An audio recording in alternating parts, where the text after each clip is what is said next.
Hey everybody, how's it going? Welcome once again to NoDQ&A Video, the official Q&A video series for NoDQ.com. We have WWE Battleground this Sunday live on pay-per-view. NoDQ.com, your source for everything related to Battleground. With that being said, let's get right down to your questions via spring.me/AaronRift. First one today comes from Dave451985. Even if it is only for one match, who do you think is the best possibility to return to WWE and why? Stone Cold, Goldberg, or Batista? Well, let's start off with Steve Austin. There's been the rumors for years now that he would come back and do one final match, but every year that goes by, it seems less likely that Austin will in fact come back and do another match.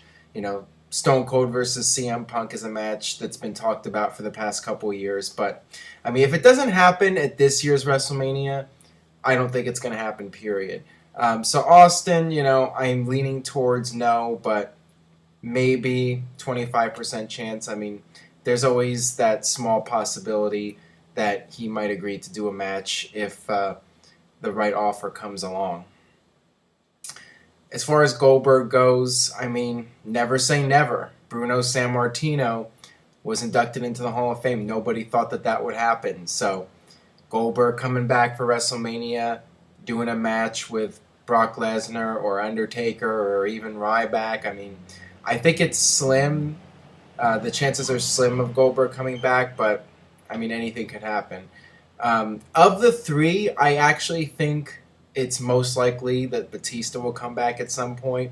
Batista could make his return, and of the three, I think that there's actually a decent chance that Batista might come back and be somewhat of a regular. I don't know if he's ever going to be a full-time WWE performer again, but maybe coming back on a limited schedule like Brock Lesnar. I could see that happening, and you could have Batista in there with some of the newer guys like CM Punk or Daniel Bryan or Sheamus or any number of guys. So of the three, I think Batista is the most likely, and it's also been the shortest period of time since he left. Austin and Goldberg have been gone for a very long time, so because of that, I think it's harder for them to really have the drive to come back and do it again. Batista has only been gone for 3 years now, so he could come back, and a lot of the current fan base would still instantly recognize him, and some of the younger fans would know who he is. So, I think Batista is the most likely of the three. All right, this one comes from Rob Harrison96. Hey, Aaron, do you think if Stone Cold stayed at WCW, then they would have won the Monday Night Wars, and what do you think of the state of the wrestling industry and how it would have been today? And by the way, NoDQ.com is the best wrestling website. Keep up the good work. See, this guy, Rob Harrison, he knows how to get his questions answered. But as far as what would have happened if Austin stayed with WCW, there would have never been a Stone Cold. And even if Austin had come up with the idea for the character, I don't think it would have gone anywhere. Austin and Brian Pillman gained a ton of momentum as the Hollywood Blondes, and then as soon as they started getting over more than the company wanted them to get over, the team was broken up. So, politics, there were tons of politics in WCW, and I don't know if that Austin character would have ever taken off, or even if it started to get popular, somebody would have put the axe to it, and, it was the Hulk Hogan show, and there was only so far that Steve Austin was going to go in WCW, so it wouldn't have happened. And, let's just say WCW did put WWE out of business. Who knows what the wrestling industry would be like today? I don't even want to speculate on it because there's really no way to know, and any number of things could have happened. But it certainly would have been very different from what we see today. All right, this one comes from Prince of Jericho. Considering all that has happened up to this point, do you think Matt Hardy could ever have one last, quote, run in WWE? To be perfectly honest, I don't see WWE bringing back Matt Hardy on his own. If we ever see Matt Hardy in a WWE ring again, I think it would be with Jeff Hardy as the Hardy Boys. I think that's where WWE would get their greatest value out of Matt Hardy, him and Jeff together as the tag team again. I don't know if that's going to happen. I definitely see the Hardy Boys going into the Hall of Fame someday, but as far as actually having a run, coming back and being a regular, I think Matt Hardy on his own is unlikely. All right, this one comes from Wronghead. Hey Aaron, big fan of your show from Australia. Since we're getting closer to WrestleMania season, I was wondering what you or who you think should be in this year's Hall of Fame. Also, what was the purpose of Coco Beware going into the Hall of Fame? Well, in my opinion, I mean, clearly Randy Savage would be my #1 pick for the Hall of Fame, but realistically, that's a long shot at this point. Ultimate Warrior is a guy that should be in, regardless of what you think of him as a person. I mean, he was one of the most memorable characters of the late 80s, early 90s WWE, and just one of the most famous wrestlers of all time.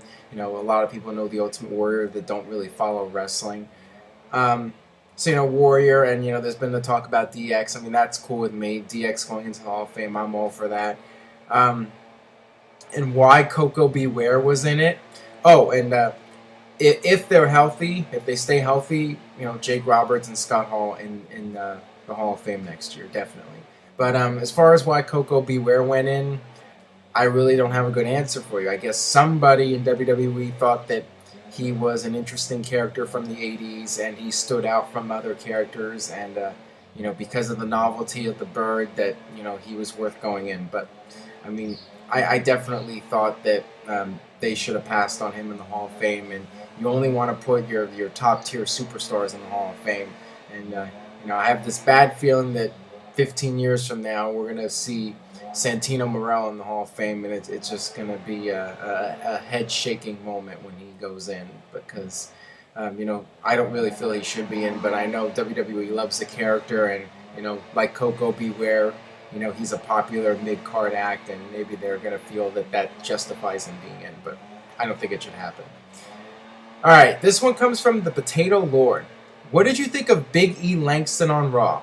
I feel that if WWE is to have a superstar return, it should be somewhat of a big deal. I think they just needed somebody to do a job on Raw, and the fact is, WWE doesn't know what to do with him at this point. He's one of those guys that has gone lost in the shuffle. I mean, ever since he broke away from Dolph Ziggler, I mean, they really haven't had a direction for his character, because up until that point, he was the muscle for Dolph Ziggler, and now he's just a guy on the roster. And he's been off TV for several weeks, but then they brought him back only to do a job. So I mean, right now it's clear that they really don't know what direction to go with him. There was some talk that they would turn him babyface, but they haven't done that yet. So honestly, I don't know what the future holds for him. I mean, he could end up being like JTG, a guy that you never see on TV but continues to be employed. So I really don't know at this point. All right, this one comes from Kayfabe Candy Ass. Has WWE drastically damaged Brock Lesnar's drawing ability by having him lose to Cena and Triple H? This is something that people will be debating for years to come, I'm sure. I think it would have bbeen best to not have him lose to either guy. I don't think that losing to John Cena did a lot of damage, because the SummerSlam buy rate with Triple H, for SummerSlam, I mean, that was above average for recent SummerSlam. So I mean, that definitely was a good showing for Brock Lesnar on pay-per-view. And that did some good numbers, but I think the WrestleMania loss did damage Brock's drawing ability. I mean, you look at this year's SummerSlam buy rate, and that was down again. I think that hurt because WrestleMania is the show that everybody's watching, and on that high profile of a stage, it's a bad idea to have Brock Lesnar lose, because everybody saw that. Brock Lesnar beating Triple H on the Extreme Rules pay-per-view. I mean, that doesn't mean a whole lot, because not many people are watching that pay-per-view compared to WrestleMania. So, I think that WrestleMania loss definitely hurt him. All right, this one comes from Bubba Cam, last one today. I noticed in the new Triple H DVD that Mark Jindrak was originally in Evolution, but Batista replaced him. Did you ever rated Mark, and did you think he could have become a major player in WWE? I think I've talked about him before, but I'll just mention it again. I never really saw anything in him that was unique or made him stand out from anybody else. He was just, a solid, cosmetically he looked good, but didn't really have much to offer. I always thought that, between him and Sean O'Hare, I thought Sean O'Hare had a lot more potential, and, I think WWE could have done more with Sean O'Hare. But yeah, Mark Jindrak, I mean, just didn't break out of the pack for me, and nothing from him stood out, to be honest. Alright, that'll do it for this edition of No DQ&A video. Thanks as always for watching. Subscribe, youtube.com/NoDQ&AW. Tell a friend on Facebook or Twitter. And like I said at the beginning, stay tuned to NoDQ.com for all the very latest regarding Battleground this weekend. And I will see you guys next time for more No DQ&A video.